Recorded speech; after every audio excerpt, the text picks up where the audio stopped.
इस हादसे में जो लोग मरे हैं उनको मैं एक विनम्र श्रद्धांजलि अर्पित करता हूं। जहां तक रहा सवाल इस मुद्दे पर लड़ने का, तो सबसे पहली बात यह है, आप जितने भी लोग इससे लड़ रहे हैं, एक इशू पर सेंटर्ड हो जाइए। अलग अलग इशू मत बनाइए। कोई कह रहा है रूम रेंट, कोई कह रहा है ब्रोकरशिप, मत करिए वैसा। आप एक रेगुलेटरी बॉडी की मांग करिए कि हमें गवर्नमेंट की तरफ से एक रेगुलेटरी बॉडी का चाहिए जो पूरे भारत की कोचिंग इंडस्ट्री को रेगुलेट करे। उसमें सेफ्टी हो, उसमें फीस हो, उसमें रेजिडेंशियल इश्यूज हो, सब कुछ हो उसमें। अगर आपने इस मुद्दे को अगर आपने इस मुद्दे को छोड़ दिया, आप सारे लोग इस मुद्दे पे सेंटर्ड हो जाइए। इस मुद्दे पे ठीक है, 1885 में कांग्रेस बनी, आजादी मिली 1947 में, कोई बात नहीं। हो सकता है आपकी इमीडिएट मांगे आपको लगता हो नहीं पूरी हो रही हो, कोई बात नहीं। पर आज अगर आप उस शुरू करेंगे तो उस मूवमेंट को हम लेकर उसे आगे चलेंगे। आप पढ़ाई करिए, आप वापस जाइए, आप पढ़ाई करिए, आप अपना पढ़ाई पे ध्यान कंसंट्रेट करिए। ये मेरा आपसे पर्सनल वादा है। आप जाइए, पढ़ाई करिए और इसको ड्राफ्टिंग करिए, इसको कि ये ड्राफ्ट करना रेगुलेटरी बॉडी गवर्नमेंट से हमें चाहिए ही चाहिए। क्योंकि आप सिर्फ यूपीएससी के लोगों लड़कों की समस्या सिर्फ राजेंद्र नगर की समस्या नहीं है, ये पूरे भारत के स्टूडेंट लॉबी की समस्या है।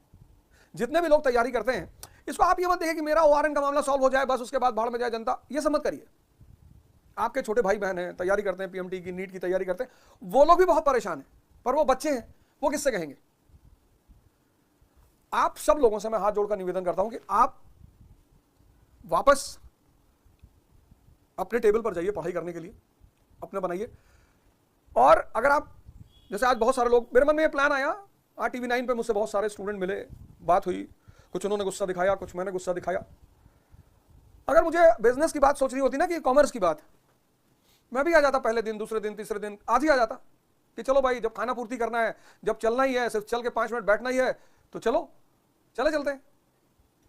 लेकिन कोचिंग इंडस्ट्री के जो बेनिफिट्स हैं, ठीक है, अच्छी बात है, इस संस्था से हमें बहुत लाभ भी मिलता है, कमर्शियल फायदे मिलते हैं, बहुत सारी चीजें। आपने स्टूडेंट यूनियन ग्रुप बना रखा है, उसमें कुछ लोग आपको मैसेज करते हैं कि अवधोजा का कोई भी वीडियो आए तो उस पर कमेंट जारी रहना चाहिए। बिल्कुल जारी रहना चाहिए, एकदम कोई फर्क नहीं पड़ता। आप एकदम कमेंट करिए, आपको 4000% है गाली देने का, आप दीजिए, आपको जो देना है वो तो आप देंगे ही। लेकिन आप गाली देंगे इसलिए मैं आपके मुद्दे को नहीं उठाऊंगा, ऐसा कोई मेरा इरादा नहीं है। एकदम उठाऊंगा आपके मुद्दे को। सरकार, इस आंदोलन को चलते रहना चाहिए, रेगुलेटरी बॉडी का आंदोलन चलते रहना चाहिए। मैंने कहा ना कि पूरे देश में, सिर्फ ओआरएन नहीं, पूरे देश में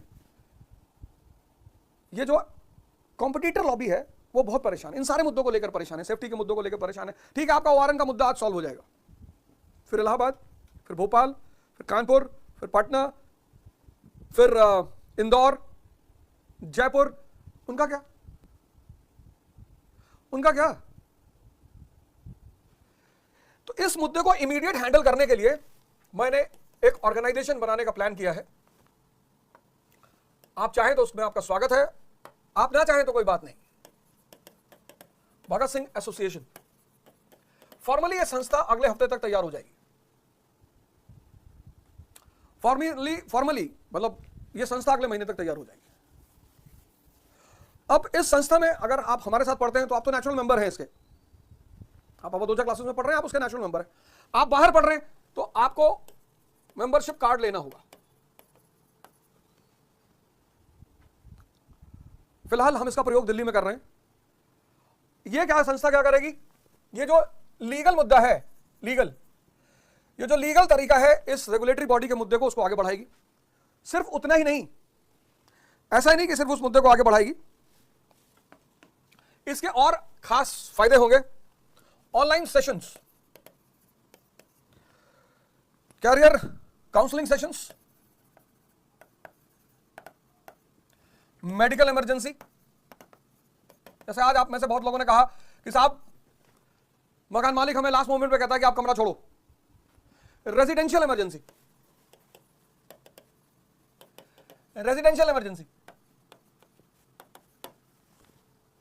मेंटल हेल्थ, अनऑफिशियली ये सारे काम मैं करता ही रहा हूं। मैं किसी का नाम तो नहीं ले सकता, क्या जरूरत है उस नाम को लेने की, लेकिन ऐसे बहुत सारे लोग रहे हैं जिनके घरों में बड़ी बड़ी चुनौतियां रही हैं। मैं आपको एक बड़ा छोटा सा एग्जांपल देता हूं, बहुत छोटा सा एग्जांपल। हमारा एक कोलीग हुआ करते थे, मैं नाम तो उनका नहीं लूंगा, कोरोना टाइम में उनकी डेथ हो गई। आप आएंगे पर्सनली तो मैं आपको दिखाऊंगा, मिलाऊंगा, पर किसी का नाम मैं नहीं लूंगा। हमारे एक कोलीग की कोरोना में डेथ हो गई। उसके 2 बच्चे, एक बेटा एक बेटी, दोनों छोटे। बुंदेलखंड का एरिया है और पिछले 3 या 4 साल से उन बच्चों की मेंटेनेंस, उनकी पढ़ाई, सब कुछ एक संस्था के थ्रू जाता है। हमने तो किसी से नहीं कहा, हमने तो किसी से कहा ही नहीं। जब तक सरकार उस रेगुलेटरी बॉडी को नहीं बनाती है, Bhagat Singh association, legal process कैसे इसको, क्योंकि आज अगर आपने अपना मुद्दा 2-4 मुद्दा अगर आपका सॉल्व हो गया, मान लीजिए आपको लाइब्रेरी मिल गई पढ़ने के लिए, ठीक है, आपका मुद्दा, तात्कालिक मुद्दा सॉल्व हो गया। आपने जो कंपेंसेशन की डिमांड की वो थोड़ा बहुत कंपेंसेशन लोगों को मिल गया और आपने कहा ठीक है साहब बस अब हमें कुछ नहीं चाहिए, तो फिर ये चीजें फिर खड़ी होंगी भविष्य में, ये चीजें फिर भी भविष्य में खड़ी होंगी। मुझे कल बताया गया कि टीवी 9 पे मुझे बताया, मेरा भाई वहां पे है, उसने कहा कि सब लड़के आ रहे हैं। मैंने कहा एकदम आ रहे हैं, आने दो, मैं भी आ रहा हूं। आ रहे हैं तो अच्छी बात है, मैं भी आ रहा हूं, आमने सामने बैठ के बात करेंगे। जहां तक रही बात की अवधोजा के वीडियोस पे कमेंट्स करेंगे, और जितने लोग इस बात को प्रमोट कर रहे हैं, मतलब अपील कर रहे हैं ग्रुप में, पढ़ लो यार, ये जो तुमको पैसे पहुंचा रहे हैं ना कि अवधोजा के ग्रुप पे कमेंट्स कराओ, ये तुम्हें कोई काम नहीं आएगा। कराओ, तुम्हारी मर्जी है, कराओ, पर आएगा कोई नहीं काम,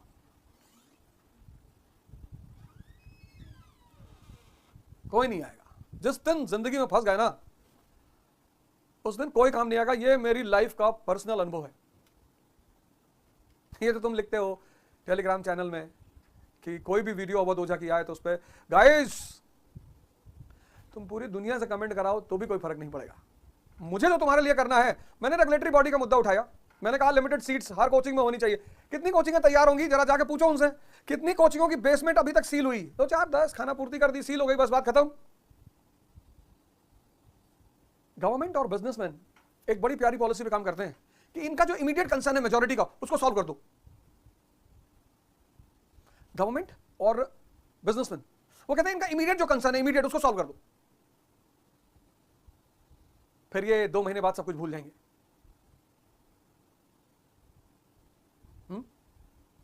ठीक है भाई, बंगाल पार्टीशन से दिक्कत है लोगों को, कैंसिल कर दो पार्टीशन। सूरत स्प्लिट तो हो ही चुका है, हम तो अपने मोड में कामयाब हो ही चुके हैं। तो मेरे कहने का मतलब सीधा ही है कि ठीक है, अगर आपको इमीडिएट चीजें दूर करनी कि भैया हमारा मैटर दूर हो, बाद में जो लोग आएंगे वो देखें अपने से, हम नहीं जानते, फिर तो कोई बात नहीं, फिर तो कोई बात ही नहीं। अगर आप ये सोचते हैं कि हम जो लोग अभी यहां पे हैं उनका इशू कंसर्न खत्म हो जाए, बाकी जो लोग आएंगे हम उनको देख लेंगे, बाकी जो लोग आएंगे वो अपना अपना देखेंगे, फिर तो कोई बात ही नहीं। क्योंकि अभी तो कोचिंग में एडमिशंस का टाइम है। अगर 15 दिन इंस्टीट्यूट्स बंद रह गए तो सबके धंधे पे फर्क पड़ेगा। तो किसी भी कीमत पर इंस्टीट्यूट को तो खोलना तो है ही है। अगर 15 दिन इंस्टीट्यूट्स और बंद रह गए तो सबके बिजनेस पे फर्क पड़ेगा। कैरेट एंड स्टिक पॉलिसी तो जानते ही हो, पढ़े हो गए। तो मेरा आपसे सीधा यह कहना है कि आप जब तक सरकार एक रेगुलेटरी बॉडी नहीं बना देती है, मैं आपकी तरफ से आपका पक्ष रखता रहूंगा। फिलहाल यह प्रयोग मैं दिल्ली में करने जा रहा हूं और फिर मेरा इरादा है कि इसका विस्तार किया जाए, पैन इंडिया किया जाए, क्योंकि लोग ऐसा थोड़ी यहीं परेशान है, हर जगह परेशान, हर जगह एक्सप्लॉइटेशन चल रही है। अगर मुझे गाली देने से मुद्दा सॉल्व हो जाता है, अरे तो और गाली दे लो, फिर तो और दे लो। पर आपके सामने ये एक ऑप्शन है, भगत सिंह एसोसिएशन। आप सब इनवाइटेड हैं, जिसको भी प्रॉब्लम है, काउंसलिंग की, मेडिकल इमरजेंसी की, रेजिडेंशियल इमरजेंसी की, मेंटल हेल्थ की, जिसको भी इस तरह की प्रॉब्लम है, अगर आप इसके मेंबर हैं, इसमें एक पॉइंट और छूटा है, एजुकेशनल असिस्टेंस। मैं वैसे ही बुलाता रहता हूं। अभी कितने लोगों का जब प्रीलिम्स खत्म हुआ, मैंने वीडियो बनाई, मैंने कहा कि बाबूजी जिनका भी प्री नहीं हुआ है और वो परेशान है, कितने लड़के मुझसे मिलने आए, वो आके मुझसे मिल सकते हैं, और कितने सारे लोग मुझसे मिलने के लिए अवधूजा क्लासेस में आए। आप सभी का स्वागत है इस नए ऑर्गेनाइजेशन में। लेकिन डिमांड एक ही रहेगी, रेगुलेटरी बॉडी। अभी ये जो छोटे छोटे कैरेट्स आपको मिल रहे हैं, और मैं आपको बता दूं कि हर आंदोलन में विपक्ष के लोग दल में रहते ही रहते हैं। बिजनेसमैन का काम क्या है? पैसा खिला दो, 50 लोग उसकी तरफ से बोलेंगे, आपको क्या पता चलेगा कि आपके साथ हैं कि नहीं है? ना, हमें सबसे आश्चर्यजनक बात यह लगी, सबसे आश्चर्यजनक, मतलब उससे ज्यादा आश्चर्यजनक आज तक लगी नहीं। पहली बार हिंदुस्तान में मैंने घटना देखी जिसमें जो मेन कल्प्रिट है उसकी फोटो ही नहीं, उसका नाम ही नहीं, उसके लगे प्ले कार्ड ही नहीं है। पर कोई बात नहीं, उन सब चीजों से कोई फर्क नहीं पड़ता। आपका स्वागत है अवधूजा क्लासेस में। आप आइए, आप इसका मेंबरशिप कार्ड बना सकते हैं, आप हमसे कार्ड ले जाइए। आप आइए, जितने भी लोग इस आंदोलन को आगे बढ़ाना चाहते हैं, इसको लीगली आगे बढ़ाना चाहते हैं कि सरकार, एक तो सेफ्टी कंप्लायंसेस, रेगुलेटरी बॉडी में 4 चीज तो होनी है। सेफ्टी कंप्लायंसेस, 200 से ज्यादा बच्चे किसी इंस्टीट्यूट में नहीं बैठेंगे, किसी भी क्लास में 200 से ज्यादा बच्चे नहीं बैठेंगे। सेफ्टी 200 बच्चे, strong stringent laws, stringent laws. वही मेट्रो में कोई क्यों नहीं थूकता? वही मेट्रो स्टेशन है, वही नई दिल्ली रेलवे स्टेशन है, पर मेट्रो में कोई नहीं थूकता, क्यों? स्ट्रिक्टनेस।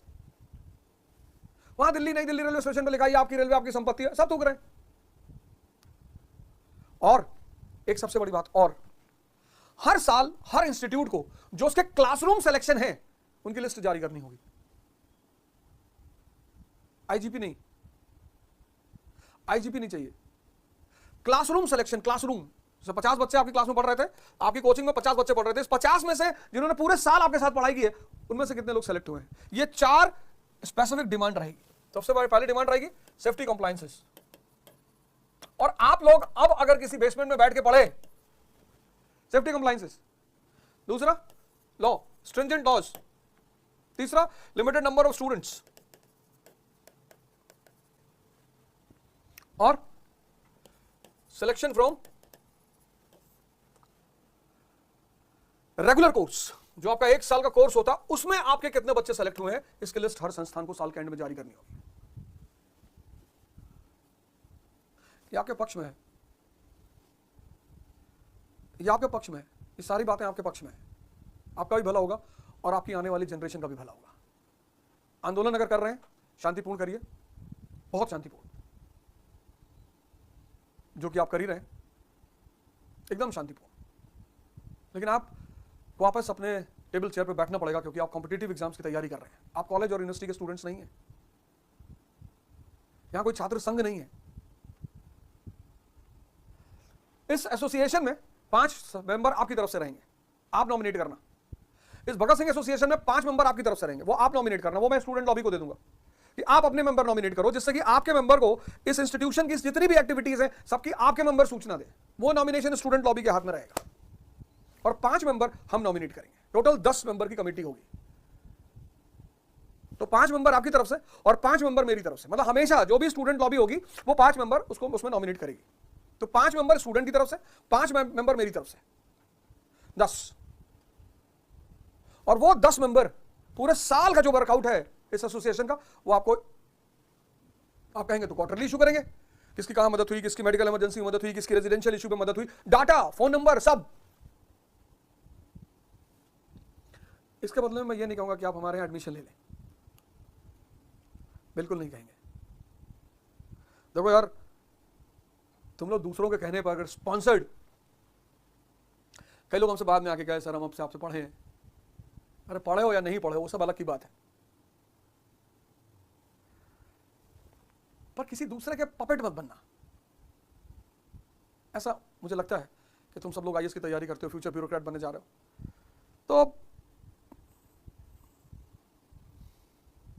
बाकी तुम ज्यादा समझदार हो। तो हम इस एसोसिएशन पे कल से ही प्रोग्राम करेंगे, कल से ही काम करेंगे। आप सब लोग का स्वागत है, और अवधूजा क्लासेस में हमारी आपकी मुलाकात हो सकती है। इसके लिए एक टीम मैंने गठित की है, वो आपको कल से ही मिलेगी वहां पे अवधूजा क्लासेस में। आप कल से ही चर्चा कर सकते हैं इस बात पे। फिर आगे हम फॉर्मुलेशन करेंगे कि क्या करना है और कैसे करना है, कैसे इस चीज की गति आगे बढ़ेगी, कैसे ये धारा आगे बढ़ेगी। जय हिंद, जय भारत।